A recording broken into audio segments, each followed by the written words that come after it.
আলাইকুম। আজকে আমরা ওভেন কিনেছি। তো আজকে আমরা ওভেন কিনেছি যে এটা আজকে আমি ইউজ করব।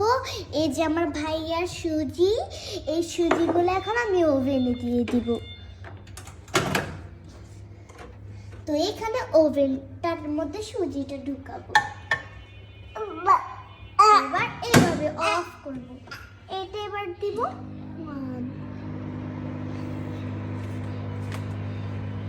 এটা আমাদের 1 মিনিটেই অফ হয়ে যাবে। তো আমার ভাইয়াকে এবার খাওয়াবে। কতক্ষণ আমরা ওয়েট করব, তখন আমাদের এটা অফ হয়ে গেলে তখন আমরা ভাইয়াকে খাওয়াবো। এটা কতক্ষণ ঘুরতে থাকবে, এরপর কতক্ষণ ঘোরার পর এটা আমার ভাইয়াকে খাওয়াবো। সাথে আমি ডিজাইন করে দিচ্ছি, একটা বেলুনও দিয়ে দিচ্ছি এখানে। তো আমার ভাইয়ার সুজি গরম হয়ে গিয়েছে।